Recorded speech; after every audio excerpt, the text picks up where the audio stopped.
Пепел, црнила и невообичаена тишина. Вака изгледа паркот на природата Езеран и во Преспа по серијата пожари што го зафатија минатата недела.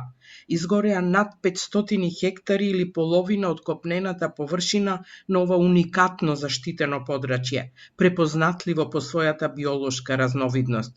Голем дел од ситниот дивеч жив изгоре, а птиците го напуштија паркот и се повлекоа кон крајбрежјето.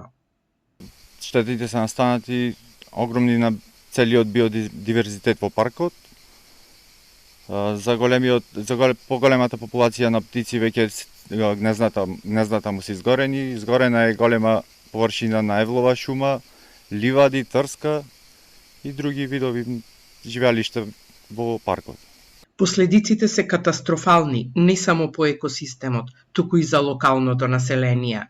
Пожарот предизвика огромни штети во паркот на природата Езеран, кој е дом на над 200 видови птици, меѓу кои најголемата колонија пеликани. Но огнот пеплоса и голем број овоштарници во овој дел од Преспа. И мештаните се вклучија во гаснењето на пожарот кој пред очи им ги голташе насадите.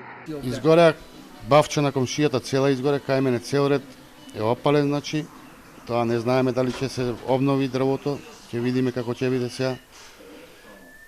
Беа ренџерите тука, пожарникарите, ние мештаните тука, вода му дававме, помагавме, гасевме. Така да изгледаше, каква беше сликата? Тоа страшно. Оганот беше страшен, значи имаше на 30 сантима оган, одеднаш се крена преку 4 метра пламе.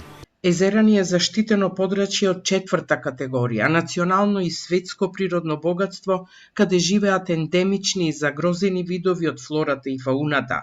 Екологистите велат, загубата е ненадоместлива.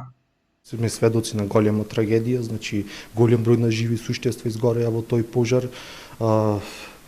Всушност секој пат кога се прави муабет за последиците од вакви пожари, сакаат акцентот да се стави на вредноста на таа дрвна маса, но сепак штетите кои настануваат се многу поголеми, особено во однос на биодиверзитетот, разните животински и растителни видови кои таму живеат, едноставно значи тоа е голема загуба за Преспа и за цела држава. Се предпоставува дека пожарот бил подметнат, а пожарникарите и ренџерите, иако виделе сомнително лице, не успеале да го фатат. Камери има внатре, делни изгоре од камерите, делни беа украдени, бидејќи немаат GPS тие камери, а дел што останаа живи немаше никој. Така, не беше фатен никој. Министерството за животна средина побара итна истрага за причините, санкции за еколошката штета и најави мерки за обнова на овој уникатен екосистем.